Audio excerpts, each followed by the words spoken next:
Hey guys, David here doing a blog, or vlog as it's called. I have not done one of these in a really long time, but I feel like due to certain circumstances, I'm kind of sort of narrowing down the list of things that I can review, and I don't want to, go ahead and put everything out there and just run out of things to review completely all at once. So I'm going to go ahead and do a little quick blog. Not to mention tonight, Friday night, it's probably not going to be the time that this video goes up, but as of this moment, I was supposed to do a live show on YouTube, but YouTube's being a bit of a bitch, and because of that, um, I can't do a live show. I don't know. I don't know if I got my laptop right here. You guys can't see it, but I got my laptop. I got my setup here with the lamps and everything, and I was so ready to do a live show, but I don't know what it is. But YouTube just, it's either the encoder. The encoder is a problem, and it's also very complicated. So I contemplated doing a live show on YouNow, which is what Blog TV used to be, and I went on there and it looked like it was going to be good. I was going to go ahead and record a separate video here, kind of my reaction to the people that were live, that I was talking to live, as well as people that were coming over from my YouTube channel. I was going to make a video promoting that, posting it on YouTube here. But unfortunately, you now has this whacked out system where it's kind of like a first come first serve sort of basis, where there's certain channels and then you add to the queue, so when somebody's done, then you'll be broadcasted. I don't like that. Two reasons. One, you never know when you're going to be ready to be like, yeah, okay, I'm done. This person's done now, so now I can be up on the broadcast, and you can get caught off guard. So you have to be at the ready, almost every single moment that you're up on the computer, ready to broadcast, and just waiting and waiting for this person to be over. And the second thing is that that person needs to be done in order for you to be able to broadcast. So because of that, I was like, all these people are taking forever, and it's on the system where you have to press the thumbs up button, and that'll either keep people on the broadcast, or it'll kill their feed, and the next person on the queue will then be able to broadcast. I don't like that system, so I was like, screw it, get it off of that. So I just resorted to making a vlog video here instead of making a live show.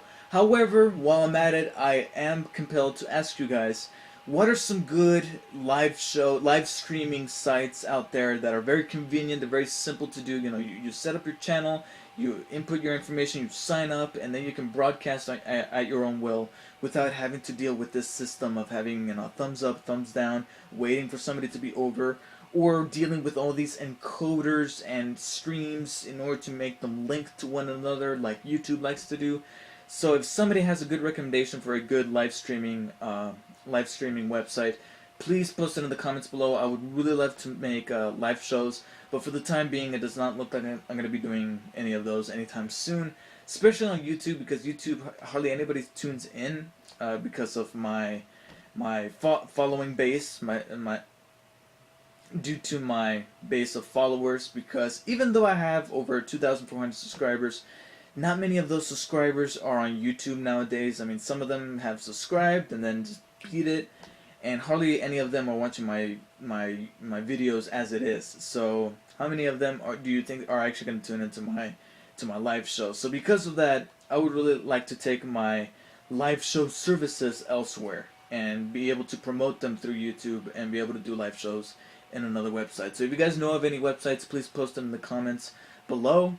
Now that I got that out of the way, I'm going to go ahead and use this vlog to kind of talk about some things that have been going on in geek culture, as it were, in the past couple of weeks. And some of these things pertain to geek and nerdy stuff, and some don't. They're just trending topics that I feel, I don't know, I do have a bit of an opinion on, so I want to be able to use this video to talk about them. And I'm going to try to do so without as many edits. If I make an edit, it's probably because I got something wrong or something happened that I just needed to cut out.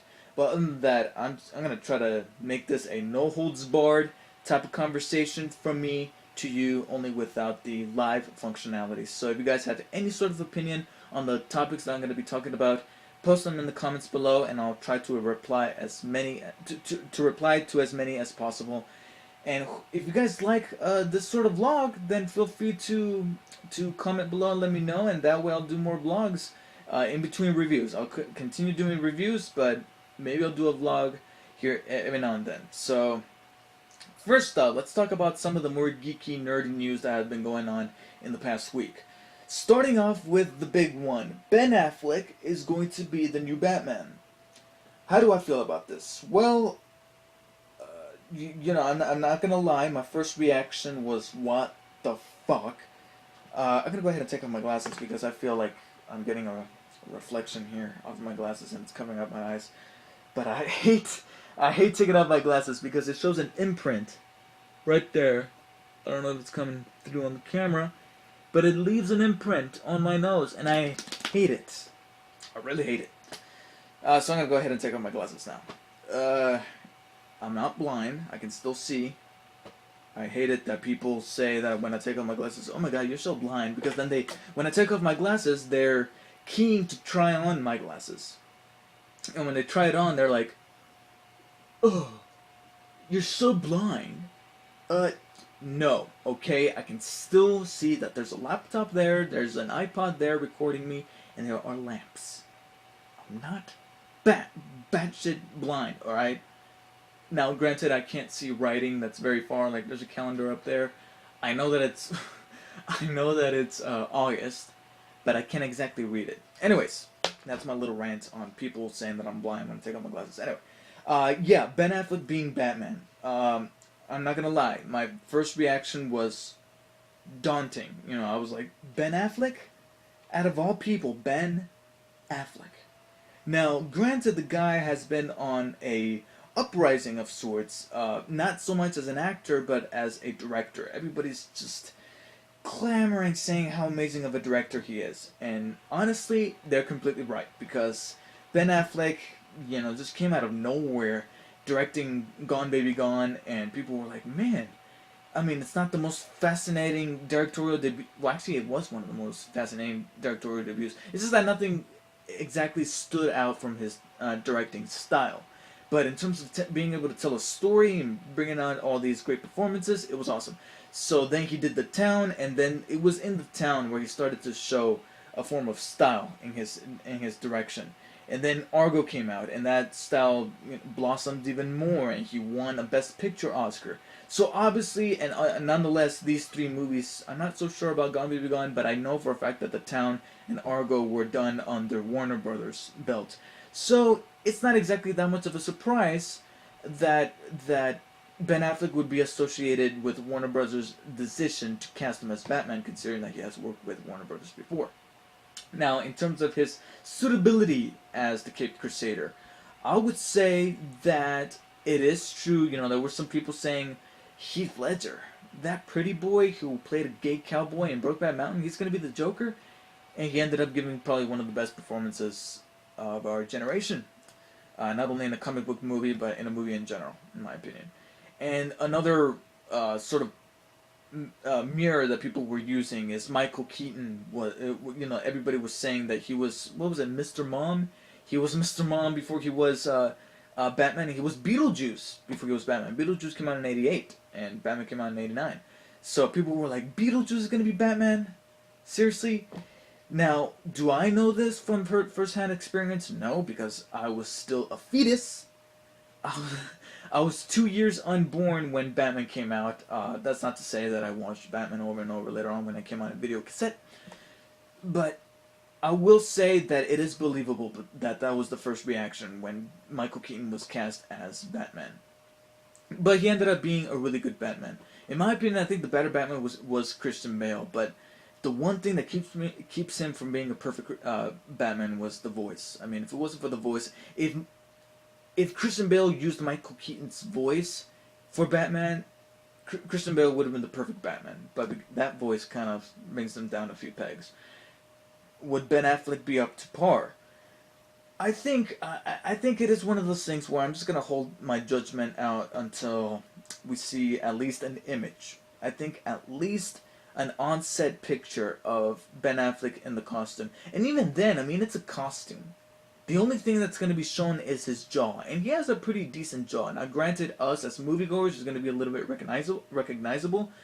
But think about it. In the context of him being a masked vigilante, I think he can look the part. Now, can he play the part? Uh, it's not exactly an origin story, so that doesn't necessarily matter too much. At least it doesn't matter as much as it did back in with Batman Begins. But uh, I'm just gonna have to hold my reserve my judgment until we at least see an on-set picture, and then after that a trailer, and then after that we finally see the movie. And the thing we have to keep in mind is the fact that this is a Man of Steel sequel. So this movie is still, in my opinion, going to be focused more on Superman. So Batman, even though I do think that this is a bit blasphemous, Batman's gonna have to take a seat back and play more of a secondary character, the way Superman was a secondary character in The Dark Knight Returns. Same thing here. Batman's gonna have to take a step back and still be awesome, but within the shadows of Superman, because Superman is still going to be at the centerfold of this movie, considering that it's a Man of Steel sequel. So I'm simply just gonna have to say I don't have anything else to comment on in terms of Batman, in terms of Ben Affleck being Batman, except that he might be good. He's been becoming a better actor in the movies that he's been directing.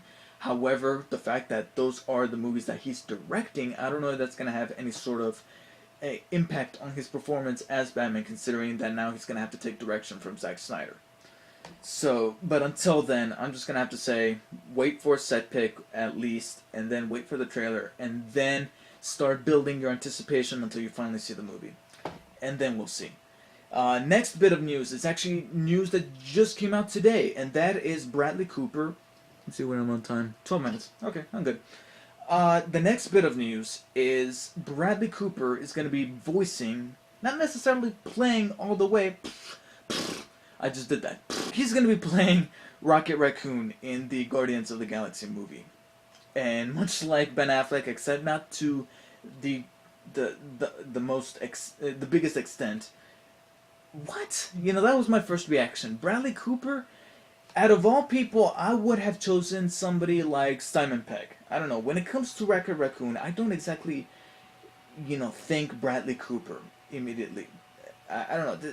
I just don't see it. Because, Bradley Cooper, he's always doing that soft-spoken voice, in all of his movies. He's always doing that warm, fuzzy voice in all of it. That was a terrible Bradley Cooper impression. But speaking of impressions, the reason why, as time went by, I thought to myself, maybe this might be good, is the fact that there was an interview that I saw a while back that had Bradley Cooper in it. It was on a late-night talk show. I don't know what talk show it was. But it had Bradley Cooper on it, and he was doing a Christopher Walken impression, and it was actually a pretty good impression. It wasn't the best, but it was believable. And thinking of that voice that he did when he was doing the Christopher Walken impression in my head, I thought to myself, maybe Bradley Cooper has some voices hidden behind him, and maybe he can bring one of those voices to the table for Rocket Raccoon, and maybe it could translate very well. Basically what I'm saying is that I'm willing to accept the fact that Bradley Cooper is going to be playing Rocket Raccoon with an open mind. Plus, I'm not terribly familiar with Guardians of the Galaxy. I'm acting like I am. Not necessarily. All the casting choices, I've been open, and with the only exposure that I've had with Rocket Raccoon would be the voice that I hear in Ultimate Marvel vs. Capcom 3, in which you are able to play as Rocket Raccoon. Specifically in Ultimate, not necessarily in the original version, because Rocket Raccoon was not playable in the original version. So when I played as him, I was able to hear his voice and be able to take his voice and fit it into the context of Rocket Raccoon. And basically, he's this tiny little raccoon, but he has this badass, not taking no for an answer, not taking any shit from anyone kind of attitude. And hearing his voice, I thought to myself, Simon Pegg would be a really good Rocket Raccoon. He's done some voice work, like Adventures of Tintin and whatnot, and I think that having a British accent would give Rocket Raccoon an even denser, not taking any kind of shit kind of attitude, and make it even better. Now thinking about it though, I think Bradley Cooper could match that. I think he could be a good Rocket Raccoon. And after all, it's not going to be motion capture, they're going to map his face onto a freaking raccoon. No, it's just going to be his voice. So I think Bradley Cooper might be good, but again, I think I'm going to go ahead and do the same thing to him as to what I'm going to do with Ben Affleck as Batman. and just hold judgment until a trailer. Obviously, not a set pick, or at least an artwork image of Rocket Raccoon. Even though we have already had that, but a trailer. Once we see Rocket Raccoon actually moving about and seeing Bradley Cooper's voice come out of him, and seeing how it sounds, and hearing how it sounds, then I can then make a first impression kind of thing with Bradley Cooper voicing Rocket Raccoon. And what might be the last thing that I'm going to go ahead and talk about is the VMAs. I know this was last week, and I know it's kind of old news by now in the context of the internet, but I'm just going to go ahead and just voice my opinion on just one thing, and that is, why are people necessarily shocked of what Miley Cyrus did on the VMAs? Was it shocking what she did? No. Was it inappropriate? Yes. Was it whack? Yes. But I don't necessarily see it as any bit surprising or shocking whatsoever. And why is that? Because it's the VMAs. Okay? Didn't this thing happen last year or the year before? Yeah, with Kanye and what's her face? Taylor Swift? Forgot her name really quick right now. Yeah, okay. Whether or not it... Okay, the actual act, the actual decision to go up on stage and make an ass out of yourself, whether it be Kanye West or Miley Cyrus, that's a conscious decision. So that in and of itself is staged. Their intentions behind it is staged. They know that the VMAs are coming up, so I gotta do something to make a big spectacle and do something that people are gonna be talking about. So, it's that the whole principle of any publicity is good publicity certainly applies here. So why are people saying, "Oh my gosh, can you believe what Miley Cyrus did on the VMAs?" Yeah, I kind of can. I mean, she made a complete ass of it herself, and it's something that you just look at, and the expression on the Smith's face says it all. I mean, it's the cipher. It's the cipher for the audience. Everybody had that face when watching this damn thing. But in terms of the surprise factor, I don't see it at all. I don't know why people are so like, "Oh my god, she did this at the VMAs." I don't find it surprising whatsoever. And will she learn from her mistake? I'm not even sure if this is a bit of a mistake, because people are talking about her, and that's precisely what she wants. So in this case, I think Miley Cyrus won. Should she have won? No. But the fact of the matter is that she won, because people are talking about her, and that's precisely what she wanted. Now, will she get her comeuppance and take her and bring her? Would reality come for her and take her back to the level of reality, and before she goes the Amanda Bynes route where she's just batshit crazy? I think that should come in sooner rather than later, and chances are it is going to happen. And will it work? Maybe. But at the same time, there's Lindsay Lohan, who just keeps ending up in jail, keeps ending up in shitty movies, and she just needs a huge reality check. And it's not that I don't want for that to happen. I do. I want Lindsay Lohan to pull off a Robert Downey Jr. and make a comeback with just a great film, with a great performance. I would love that. I'm completely welcome for that. And I'm welcome for that to happen to Miley Cyrus as well. It's just that these girls, and not just girls, but guys too, Justin Bieber is heading down the same route. He's developing the same kind of, punk-ass attitude, and I'm just like, fuck you, man. Alright, why are you acting this way? You have it all made out, and you're all picking fights with guys. What did you say? Whatever. I think that's enough vlogging for one day, at least for tonight. This video is already running around 20 minutes or so. So thank you guys for watching. If you have stuck it this far, you're amazing. And be sure to subscribe to my channel if you're a newcomer here. I got plenty of other videos consisting of reviews on anything from movies to video games to even action figures and even comic books at some point. I've been meaning to post a comic book review. I don't have a comic book to review now, but I am in the process of maybe purchasing one. I'm thinking about getting the Walking Dead Compendium 1, or maybe the Dark Knight Returns comic as well, the graphic novel by Frank Miller. I think it's who made it. Maybe the Kick-Ass 1 and 2. I don't know. It's all a possibility at this point. But I'm hoping to do more reviews, so stay tuned for that. And if you guys like this vlog, please comment below and let me know, and I'll probably do some more vlogs in the future. In the meantime, please, I'm going to be doing some research of my own, but please, if you guys know of any live show streaming websites that, are more for the friendly consumer, and are willing to give you great service and be able to let you make broadcast live shows without any sort of inconvenience, whether it be encoders or dealing with queue lines, that sort of thing, please let me know, whether it be in the comment down below in the comment section or messaging me. Send me a PM, and maybe send me some recommendations on some live show streaming websites. And if you guys have any topics that you guys wish for me to talk about, I would more than gladly be willing to do so. Just be sure to post them in the comments, like I said before. Subscribe if you haven't already done so, and I'll see you guys next time. Take care.